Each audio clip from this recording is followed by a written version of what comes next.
Hello friends, welcome back to my channel. Friends, कैसे हो आप सब? उम्मीद करती हूँ आप सब बढ़िया से ही होंगे। घर का काम हो या किचन का काम हो, हमें किसी न किसी काम में परेशानी का सामना तो करना ही पड़ता है। लेकिन अपने इन्हीं कामों को हम कुछ टिप्स और हैक्स के थ्रू करें तो यही काम आसानी से और चुटकियों में हो जाते हैं। फ्रेंड्स, आज मैं आपके लिए बहुत ही बढ़िया टिप्स और हैक्स लेके आई हूँ। उम्मीद करती हूँ आपको बहुत ज़्यादा पसंद आएंगे। तो चलिए शुरू करते हैं आज की वीडियो। ये मेरे हाथ में बिक्स इनहेलर है जो अब खाली हो चुकी है और ये बेस्ट है। मैं इसे फेंकने ही जा रही थी तो सोचा कि फेंकने से पहले तो अच्छा है कि इसका क्यों ना कुछ यूज़ किया जाए। तो मैं क्या करूँगी कि इसका रिंग निकाल लूँगी, क्योंकि मुझे इसका रिंग जो है किसी काम में ले लेना है। तो सबसे पहले मैं इसका रिंग निकाल लूँगी।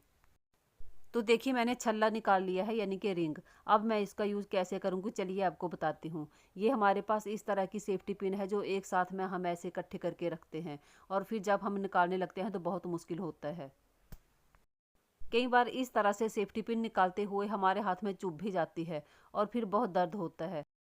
कई बार तो क्या होता है कि सेफ्टी पिन हमें टाइम पे मिलती भी नहीं है, क्योंकि हम यहाँ वहाँ कहीं भी रख देते हैं और फिर रख कर भूल जाते हैं। ये जो मैंने रिंग निकाला है, मैं क्या करूँगी कि सेफ्टी पिन डालने के लिए इसे यूज़ कर लूँगी। आप चाहें तो यहाँ पे मेटल की चूड़ी भी ले सकते हो।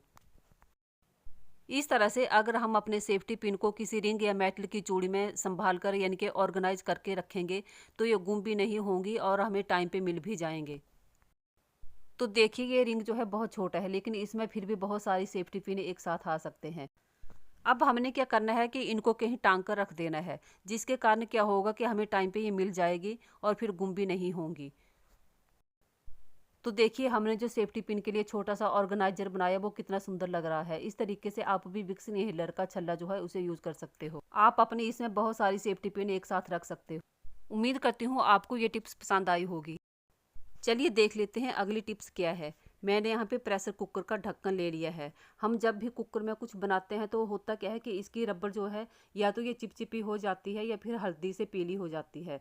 तो इससे बचने के लिए हमने क्या करना है कि यहाँ पे कोई भी कुकिंग ऑयल ले लेना है और फिर अपने हाथों में लगाकर देखिए इस तरीके से हमने रबर पे पूरे लगा लेना है।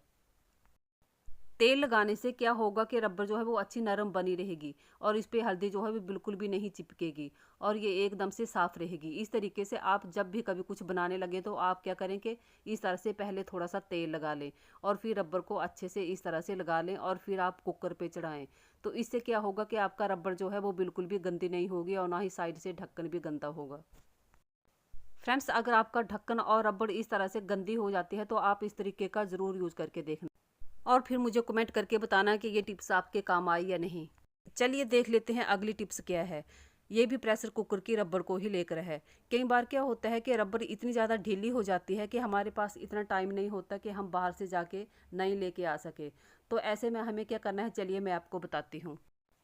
ये जो तरीका मैं आपको बताने जा रही हूँ ये इमरजेंसी में बहुत ही काम आने वाला और बढ़िया तरीका है।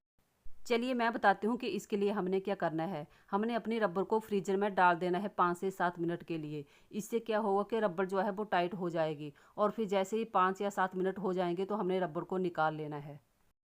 तो देखिए 7 मिनट होने के बाद मैंने रबर को बाहर निकाल लिया है और ये अच्छे से टाइट भी हो गई है। अब आपने क्या करना है कि इसको ढक्कन पे चढ़ा लेना है। ये अब अच्छे से काम भी करेगी और प्रेशर भी बनेगा। इस तरह से आप इमरजेंसी में इस तरीके को यूज़ करके देख सकते हो। ये बहुत ही बढ़िया तरीका है। उम्मीद करती हूँ आपको ये टिप्स पसंद आई होगी। चलिए देख लेते हैं अगला हैक्स क्या है। मैंने यहाँ पर एक छोटी सी बोतल ले ली है। अगर आप चाहें तो बड़ी बोतल भी ले सकते हो। फिर हमने क्या करना है कि बोतल की ढक्कन को इस तरह से कील से छेद डाल लेना है। छेद बड़ी ही आसानी से डल जाता है, इसे डालने में कोई भी प्रॉब्लम नहीं है। तो देखिए मैंने छेद डाल लिया है। इसी तरीके से आपको भी छेद डाल लेना है। मैंने यहाँ पे एक ही छेद डाला है और आपको भी एक ही डालना है। अब एक बर्तन में 2 चम्मच बेकिंग पाउडर के डाल लेने हैं और 1 चम्मच नमक का। और फिर इसके बाद जो चीज़ है वो हमने डालनी है बेकिंग पाउडर। हमने यहाँ पे बेकिंग पाउडर के 2 चम्मच डाल लेने हैं। तो देखिए मैंने 2 चम्मच बेकिंग पाउडर के डाल लिए हैं। और फिर इसके बाद 3 चम्मच हमने डाल देना है यहाँ पर विनेगर। अगर आपके पास विनेगर नहीं है तो आप यहाँ पे एक नींबू का यूज़ भी कर सकते हो। आप देख सकते हो ये सब चीज़ें कितना रिएक्ट कर रही है, ये इनके अच्छे से फूल गई है। अब हमने क्या करना है कि इन सब को अच्छे से मिक्स कर लेना है। फ्रेंड्स, ये जो रेमेडी हम बनाकर तैयार कर रहे हैं ये है टॉयलेट के लिए। कई बार क्या होता है कि हमारी टॉयलेट बहुत ज़्यादा गंदी हो जाती है और पीली पीली पड़ जाती है और फिर बहुत ज़्यादा गंदी बदबू आने लगती है। तो इससे बचने के लिए हमने क्या करना है, ये रेमेडी जो हमने बनाई है इसको हमने वहाँ पे यूज़ करना है। जब छोटे बच्चे घर में होते हैं तो क्या होता है कि टॉयलेट बार बार यूज़ होती है और जिसकी वजह से क्या होता है कि हम बार बार टॉयलेट को साफ़ नहीं कर पाते हैं। तो इसके लिए ये बहुत ही बढ़िया अच्छी रेमेडी है। मैंने इसे अच्छे से मिक्स कर लिया है। अब हमने क्या करना है कि इसे इस बोतल में भर लेना है जो हमने इसके लिए तैयार की है। अब हमने क्या करना है कि इसी कप में थोड़ा और पानी डाल लेना है और फिर अच्छे से कप को हिला लेना है और फिर इस लिक्विड को हमने बोतल में डाल लेना है। फ्रेंड्स, अगर आप मेरे चैनल पे नए हो तो अपनी फैमिली और दोस्तों से शेयर करें और मेरे चैनल को भी सब्सक्राइब करें। फ्रेंड्स, आप मुझे कमेंट करके बताया करें कि आप मेरी वीडियो कहाँ कहाँ और किस जगह से देखते हो, ताकि मैं भी जान पाऊँ कि मेरी वीडियो कहाँ कहाँ और देश के किस किस कोने में देखी जा रही है। तो देखिए, मैंने पूरे लिक्विड को बोतल में भर लिया है। इसी तरीके से आपको भी पूरे लिक्विड को बोतल में भर लेना है। आप चाहें तो यहाँ पे बड़ी बोतल का यूज़ भी कर सकते हो। अब हमने इसको यूज़ कैसे करना है चलिए मैं आपको बताती हूँ। लेकिन इससे पहले हमने क्या करना है कि इसको अच्छे से हिला लेना है। तो देखिए, मैंने इसको तैयार कर लिया है। चलिए अब आपको बताते हैं कि इसको यूज़ कैसे करना है।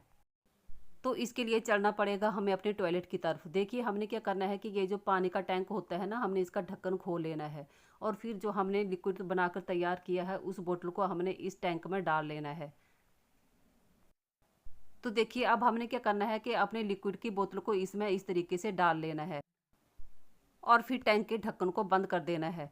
फ्रेंड्स, जब हम अपने टॉयलेट को यूज़ करेंगे तो होगा क्या कि इसकी वजह से हमारा टॉयलेट जो है वो खुद ब खुद क्लीन होता रहेगा, क्योंकि जो लिक्विड हमने डाला है वो अपना असर दिखाता रहेगा और हमें अपनी टॉयलेट को बार बार साफ़ करने का झंझट जो है वो भी ख़त्म हो जाएगा।